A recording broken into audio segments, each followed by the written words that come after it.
Hello दोस्तों, आप सभी का स्वागत है मेरे YouTube चैनल पे। आज हम लोग क्लास 6 साइंस का चैप्टर 7 पढ़ रहे हैं बच्चों, जिसमें हमें पढ़ना है पेड़ पौधों की दुनिया के बारे में। किसके बारे में पढ़ेंगे? पेड़ पौधों की दुनिया। यानी कि हम लोग का इस चैप्टर में मेन फोकस किसके ऊपर होगा, यानी कि हम लोग किस चीज के बारे में इस चैप्टर में सीखने वाले हैं। तो पेड़ पौधों से रिलेटेड जो महत्वपूर्ण जानकारियां हैं उसको सीखने वाले हैं। और अगर पर्टिकुलरली बात करें कि हम लोग सीखेंगे क्या इस चैप्टर में, तो ये सबसे पहले तो ये सीखेंगे बच्चों की साख। साख और साख किसे कहते हैं, झाड़ियां क्या होती है, झाड़ी किसे बोलेंगे। फिर सीखेंगे कि वृक्ष क्या होता है, वृक्ष वृक्ष जो है वो किसे बोलेंगे।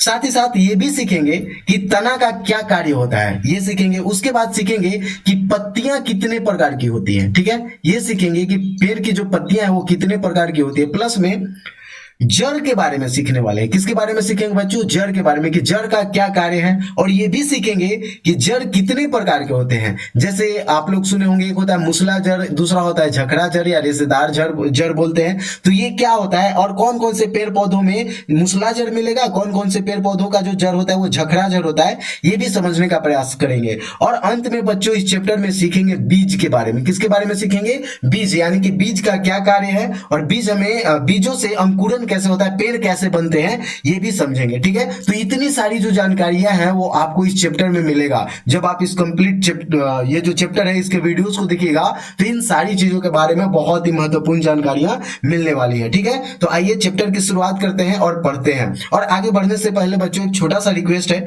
अगर मेरे चैनल पे न्यू है, मेरे वीडियोज को पहली बार देख रहे हैं, तो प्लीज क्या करना है, चैनल को सब्सक्राइब कर देना है, वीडियो को लाइक करना है, और हाँ, अच्छा लगे तो अपने दोस्तों के साथ शेयर जरूर करना है। ठीक है, तो आइए स्टार्ट करते हैं। देखो क्या कर रहा है, कह रहा है कि यदि हम चारों ओर नजर दौड़ाएं, यानी कि अपने आसपास हम देखें तो खूब हरा भरा दिखाई पड़ता है। यानी कि अपने चारों ओर देखें, अगर आप आई होप आप लोग गांव में गए होंगे, शहरों में रहते होंगे तो हरा भरा पार्क में जाइएगा तब हरियाली दिखाई देगी।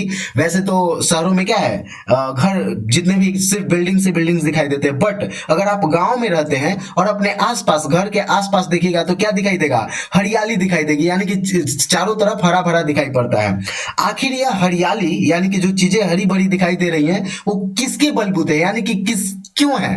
तो आप देखिएगा कि पेड़ पौधों के दम पर ही तो दुनिया इतनी हरी भरी है। और पेड़ पौधों में भी खास करके पत्तियों के दम पर, यानी कि अगर पेड़ पौधे ना रहे तो सोच के देखो, क्या हरियाली हमें दिखाई देगी, हरा भरा दिखाई देगा, चीजें ग्रीनरीज हमें नहीं दिखाई देंगी अगर पेड़ पौधे नहीं रहेंगे। और पेड़ पौधों में भी अगर बात करें तो पत्तियां, अगर सोच के देखो कि पत्तियां नहीं है तो क्या पेड़ पौधे हरे भरे दिखाई देंगे? सिर्फ पेड़ को छोड़ दिया जाए, तना को छोड़ दिया जाए और पत्तियों को काट दिया जाए तो क्या हरियाली क्या हो जाएगी, गायब हो जाएगी। तो यही बोला है यहाँ पे। उसके बाद देखो बोला है क्या, कि हम रोज कितने ही पेड़ पौधे देखते हैं और कई तो पहचान भी लेते हैं कि ये इस चीज का पेड़ है, ये इस चीज का पेड़ है। जैसे ये आम का पेड़ है, ये क्या है, अमरूद का पेड़ है या महुआ का पेड़ है, जो कुछ भी है।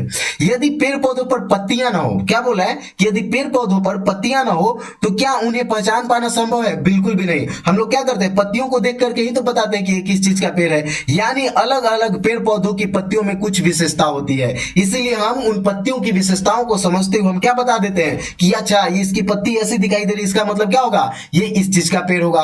आइए इस पाठ में, यानी कि इस चैप्टर में इन विशेषताओं को समझने के लिए हम पेड़ पौधों के नजदीक चले। यानी कि हम लोग इस चैप्टर में जब पढ़ रहे होंगे तो क्या देखेंगे, पेड़ पौधों के नजदीक जाकर के देखेंगे कि पेड़ पौधे जो हैं वो कैसे दिखाई देते हैं और उनका क्या क्या कार्य है और उनमें उनकी संरचनाएं किस प्रकार की होती हैं। जैसे देखो करे क्या कि इसी तरह से पेड़ पौधों की जड़ों में क्या अंतर होता है, पेड़ पौधे के जड़ों में क्या अंतर होता है। जैसे हम लोगों ने चैप्टर के स्टार्टिंग में ही बताया, वीडियो के स्टार्टिंग में ही क्या बताया कि पेड़ पौधों के जड़ दो प्रकार के होते हैं, एक होता है मुसला जड़ और दूसरा होता है झखड़ा जड़। उसको समझेंगे कि मुसला जड़ किसे बोलते हैं और झखड़ा जड़ किसे बोलते हैं। बट हम लोग पेड़ पौधों के जड़ों में क्या अंतर होता है ये भी समझने का प्रयास करेंगे।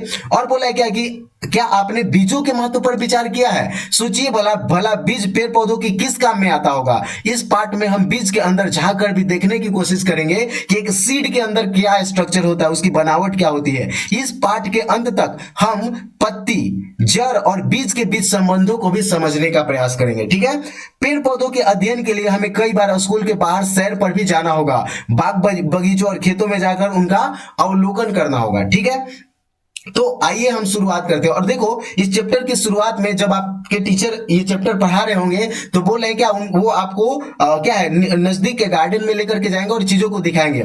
यहाँ पे कह रहा है क्या कि सैर पर जाने से पहले नीचे लिखी चीजों को इकट्ठा कर ले, यानी कि जब आप गार्डन में घूमने के लिए जाइए, बगीचे में घूमने के लिए जाइएगा, पेड़ पौधों को समझने के लिए जब बाहर आप निकलिएगा तो आपको साथ में क्या लेके जाना है, तो पौधों को उखाड़ने के लिए आप खुरपी या चाकू लेके जाइए, एक झोला और एक गीला कपड़ा लेके जाइए, अखबार, पुरानी पत्रिकाएं या रद्दी कागज लेकर के जाना है, कॉपी ले जाना है और पेंसिल ले जाना है, और प्लस में धागा और ब्लेड भी लेकर के जाना है। और हाँ, जब जाए तब क्या कराए कि जब सैर पर जाए तो ध्यान रखें कि पेड़ पौधों को कोई नुकसान न पहुंचे तथा आवश्यकता अनुसार किसी एक पौधे की एक या दो से अधिक पत्तियां ना तोड़े, उनको समझने के लिए। ठीक है, अब देखो शिक्षक के साथ सैर पर निकले तथा रास्ते में मिलने वाले पेड़ पौधों को ध्यान से देखें। आसपास कोई बगीचा या खेत हो तो वहां भी जाएं और वहां भी पेड़ पौधों को समझने का, उसका अवलोकन करने का प्रयास करें। ठीक है, तो सबसे पहले हम लोगों का मेन फोकस होगा किसको समझने का, तना के बारे में। किसके बारे में समझने का प्रयास होगा बच्चों, तना के बारे में, कि तना क्या होता है। ठीक है, अब देखो सैर पर जाए तो पेड़ पौधों के तना उनमें से निकलने वाली शाखाओं का अवलोकन करें तथा नीचे दी गई तालिका 7.1 जैसी तालिका अपनी कॉपी में बनाकर उसे अंकित करें। और तालिका 7.1 में उदाहरण स्वरूप आम के पेड़ का अवलोकन लिखा है, इसी अनुसार अन्य पेड़ पौधों के अवलोकन करें तथा तालिका को भरने का प्रयास करें। जैसे जब आप जाइएगा, मान लो बगीचे में गए, तो वहां पे आपको क्या दिखने को मिलेगा, आम का पेड़। इसने एग्जाम्पल के तौर पर बताया है कि एक बच्चे को आम का पेड़ दिखाई दिया, तो उस बच्चे से क्या पूछा जाएगा, आपको क्या लिखना है। अभी एक ऐसा टेबल बना लीजिए इस तरीके का, और ये बना करके इसमें लिखना है, पहले लिखना क्या है, पहले लिखना है पेड़ पौधों का नाम लिखना है। क्या लिखना है, पेड़ पौधों का नाम लिखना है कि कौन से पेड़ पौधों को आप देखने वाले हैं। ठीक है, उसके बाद कह रहा है क्या, उसके बाद कह रहा है कि जैसे अगर आपको आम का पेड़ दिखाई दिया तो उसमें क्या करना है, पेड़ पौधों की ऊंचाई लिखना है। यहाँ पे टेबल में हेडिंग डालना है कि पेड़ पौधों की ऊंचाई। तो क्या वो पेड़ पौधे ऊंचे दिखाई दे, किस प्रकार का है ऊंचा, उनकी ऊंचाई। तो जैसे आम का एग्जांपल लेते हैं तो आम का पेड़ कैसा होता है, बहुत ऊंचा होता है, तो यहाँ क्या लिखना है, बहुत ऊंचा। उसी तरीके से तना के रूप में देखना है कि तना उसका कैसा था, हरा था, कोमल था, मोटा था, कठोर था, कैसा था, तो वो लिखना है। अगर हरा दिखाई दिया तो बोलेंगे हाँ, नहीं तो नहीं। कोमल था, बोलेंगे कोमल होगा, यानी कोमल का मतलब क्या होता है, मुलायम, यानी कि एकदम तोड़ने में जैसे उसको पकड़े तो क्या एकदम सॉफ्ट लगे, मुलायम लगे, तो उसको क्या बोलेंगे, कोमल बोलेंगे। अगर हाँ तो हाँ, नहीं तो नहीं। ठीक है, इस प्रकार से। उसी तरीके से क्या मोटा, उसका तना मोटा था या पतला था, तो अगर मोटा होगा तो हाँ लिखेंगे, अगर कठोर होगा तो हाँ लिखेंगे, नहीं होगा तो नहीं लिखेंगे। उसी तरीके से शाखाएं कहां से निकलती है, तने के आधार से, यानी कि जैसे मान लो अगर हम एक पेड़ बनाए तो ये जो तना है, क्या तने के आधार से ही बहुत सारी शाखाएं निकल रही थी या फिर ऊपर से शाखा निकल रहा था, इस प्रकार से, तो वो भी लिखना है। उसके बाद कह रहा है कि तने के ऊपर से निकल रहा है, तो हाँ, तो आम का पेड़ क्या होता है, तना के ऊपर से निकलता है।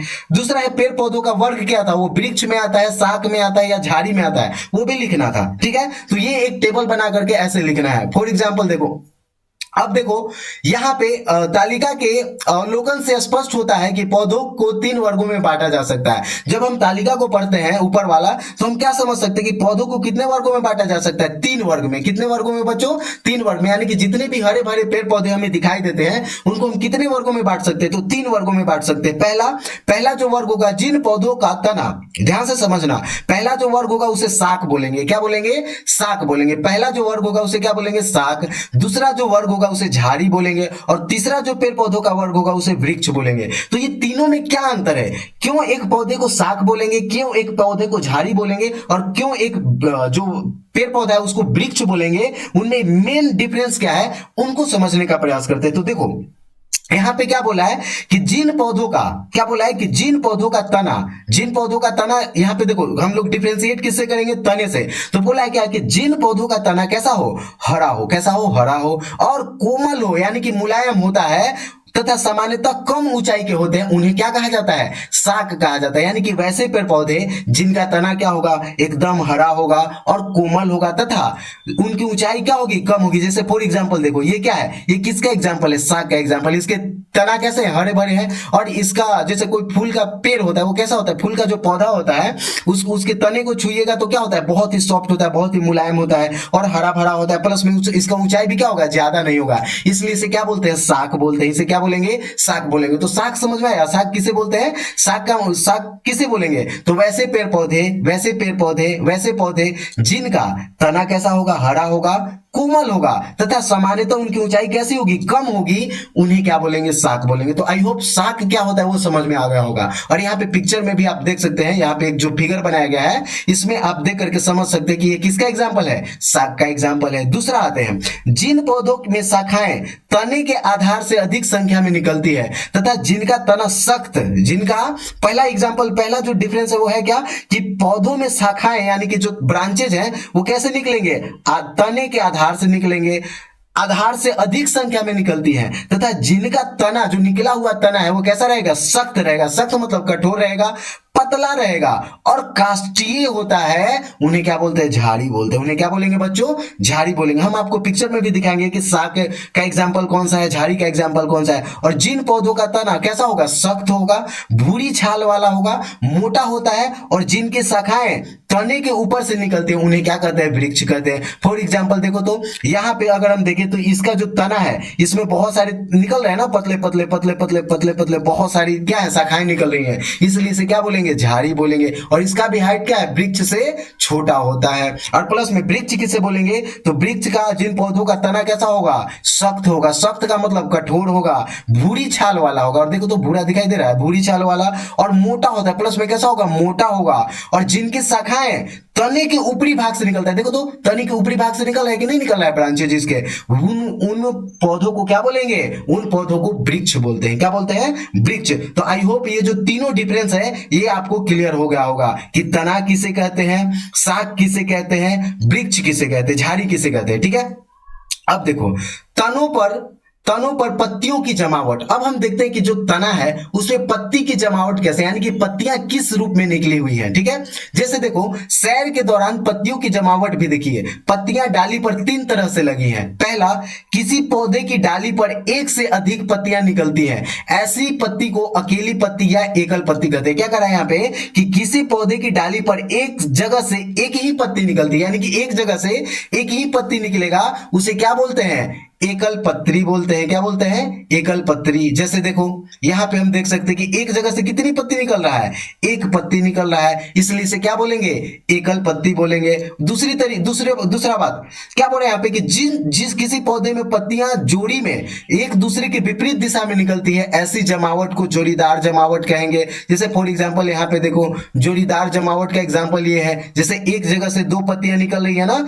ऐसे पत्तियों को क्या बोलते हैं, जोड़ीदार जमावट बोलते हैं। देखो तो विपरीत दिशा में, एक दूसरे के विपरीत दिशा में निकले, इसे क्या बोलते हैं, जोड़ीदार जमावट वाली पत्तियां बोलते हैं। दूसरा, अगला करें कि कुछ ऐसे पौधे होते हैं जिनमें एक जगह से कई सारी पत्तियां गुच्छे के रूप में निकलती हैं, जिन्हें गुच्छेदार जमावट कहते हैं। क्या बोलते हैं, गुच्छेदार जमावट। फॉर एग्जाम्पल यहाँ पे देखो तो एक जगह से बहुत सारी पत्तियां निकल रही हैं, इन्हें क्या बोलेंगे, गुच्छेदार जमावट। देखो एक जगह से बहुत सारी पत्तियां निकल रही हैं, ये किसका एग्जाम्पल है, गुच्छेदार जमावट का एग्जाम्पल है। ठीक है, देखो यहाँ पे भी देख सकते हो एक जगह से बहुत सारी पत्तियां निकल रही है, देखो एक जगह से बहुत सारी पत्तियां निकल रही है, इसे क्या बोलेंगे, गुच्छेदार जमावट। ठीक है, अब देखो पेड़ पौधों के तने पर पत्तियों के लगने या जमने के क्रम को पत्तियों का विन्यास कहते हैं। अब पूछा जाएगा कि पत्ती का विन्यास क्या है, तो किसे कहते हैं, तो बोलेंगे पेड़ पौधों के तनों पर पत्तियों के लगने या जमने के क्रम को क्या कहते हैं, पत्तियों का विन्यास कहते हैं। अब हर तरह की जमावट वाले पेड़ पौधों का नाम तालिका में लिखे, यानी कि आपको जाना है तो आप देखिएगा कि किस पेड़ पौधों की पत्तियों का जमावट जो है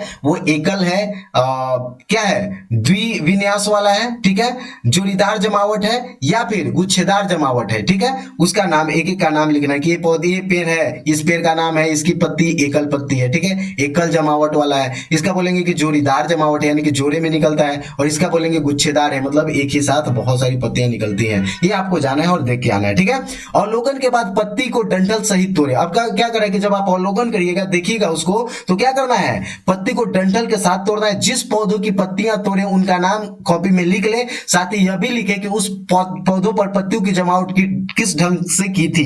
हो सकता है कि किसी पत्ती का नाम आपको मालूम ना हो तो अपने दोस्त या अन्य किसी व्यक्ति से पूछकर लिख ले कि ये किस पौधे की पत्ती है। यदि फिर भी पता ना लगे तो इस पत्ती को नंबर दे दे कि ये 1 नंबर का था, ये 2 नंबर का पेड़ था। कांटेदार पत्तियों को सावधानी पूर्वक ब्लेड की मदद से काटकर एकत्रित एवं अखबार में रखते जाएं। ठीक है, ये काम करना है। पत्तियां एकत्रित करने के बाद कुछ छोटे छोटे पेड़ पौधों जड़ समेत मिट्टी खोदकर उखाड़ें तथा गीले कपड़े में लपेट कर थैले में जमा करते जाएं तथा कोशिश करें कि इन सभी पौधों का नाम पता लग सके। नामों की पर्ची बनाकर पौधों में पत्तियों के पर बांधी जा सकती है। अब विद्यालय वापस चलें। यानी कितना सारा काम करने के बाद अब क्या करना है, विद्यालय वापस चलना आना है। और ये देखो, ये है एक तरीके का बोलते हैं मूसला जड़, देखेंगे कि क्या है, और दूसरा होता है झखरा जड़। ठीक है, रेशेदार जड़ बोलते हैं। इनमें क्या डिफरेंस है ये भी समझेंगे। देखो, विद्यालय आप आकर लाए गए पौधों को अध्ययन के लिए सामने रखें। यदि जड़ों में मिट्टी लगी हो तो उन्हें धो ले। रखे गए सभी पौधों की जड़ों को ध्यान से देखें। क्या सभी जड़ें एक जैसी दिख रही हैं? मुख्यतः 2 प्रकार की जड़ें दिख रही हैं। जिस जड़ में एक मुख्य जड़ है और जिनमें से कई सहायक जड़ें निकली हैं, उस जड़ को मूसला जड़ कहते हैं। तो ये आपको याद रखना है, मूसला जड़। मूसला जड़ क्या है?